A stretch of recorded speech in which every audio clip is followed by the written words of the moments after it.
చేసి మంత్రివర్గాన్ని ఏర్పాటు చేసుకొని ఆ మంత్రివర్గము ఎన్నికల మేనిఫెస్టోలో ఇచ్చిన హామీల ప్రాతిపదికన ప్రభుత్వపరమైన పాలనా నిర్ణయాలు తీసుకొని ఆ నిర్ణయాలనే మంత్రివర్గ ఆమోదం చేయించి మంత్రివర్గం ఆమోదం పొందిన అంశాలనే గవర్నర్ గారు ఉభయ సభలను ఉద్దేశించి ప్రసంగిస్తారు. అధ్యక్ష, ముఖ్యమంత్రి గారి అధ్యక్షతన మంత్రివర్గం ఆమోదించిన అంశాలను మాత్రమే గవర్నర్ గారు ఈ సభలను ఉద్దేశించి ప్రసంగిస్తారు. అధ్యక్ష, ఇప్పుడు నేను వాళ్ళకు గుర్తు చేయాలనుకున్నది ఏంటంటే మా ఎన్నికల సందర్భంగా మా మేనిఫెస్టో ఎలక్షన్ మేనిఫెస్టో కమిటీ చైర్మన్గా సహచార మంత్రివర్గ సభ్యులు శ్రీధర్ బాబు గారి నేతృత్వంలో తెలంగాణ ప్రజలకు మేము ఇచ్చిన మాట ప్రకారం ఆ ఎలక్షన్ మేనిఫెస్టోనే ప్రాతిపదికగా దాన్నే ఒక బైబిల్గా ఖురాన్గా భగవద్గీతగా భావించి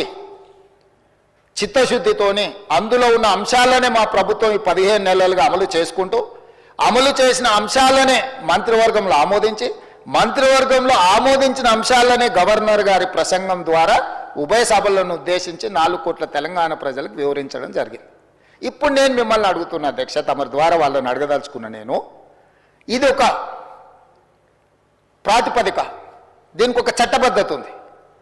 మరి మేము మా పార్టీ ప్రజల దగ్గరికి వెళ్ళి ప్రజల యొక్క మన్ననలు పొంది ప్రభుత్వాన్ని ఏర్పాటు చేసిన ప్రభుత్వం తీసుకున్న నిర్ణయాలను గవర్నర్ ప్రసంగంలో మేము పొందుపరిస్తే దాన్ని తప్పుబట్టి అవహేళన చేసి ఇది కాంగ్రెస్ పార్టీ విధానం లాగానే ఉంది అట్లెట్లుంటుంది అంటారు ఏంది అధ్యక్ష?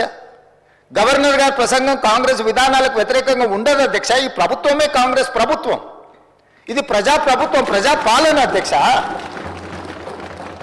మా విధానము మా ఆలోచనను మేం ప్రజలకు చేసిన పనులను మాత్రమే గవర్నర్ గారి ప్రసంగంలో పొందుపరుస్తాము. ఈ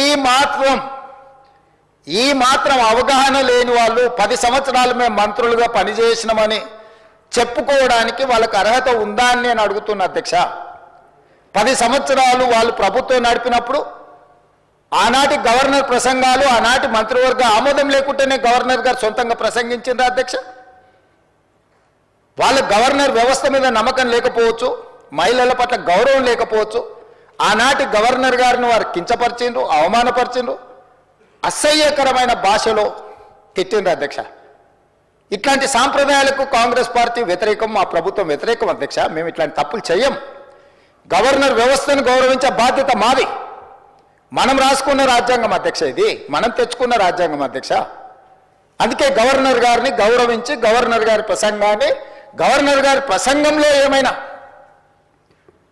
ప్రజలకు ఇంకా మేలు చేయడానికి ఏమైనా మీరు సూచనలు చేయాలి అనుకుంటే వాటి సూచనలు చేస్తే తప్పకుండా ప్రభుత్వం బడ్జెట్లో ప్రవేశపెట్టబోయే బడ్జెట్లో ఉప ముఖ్యమంత్రి గారు ఆ అంశాలను కూడా చర్చకు తీసుకొని వాటిని అందులో పొందుపరిచి ముందుకు వెళ్తాం అధ్యక్ష.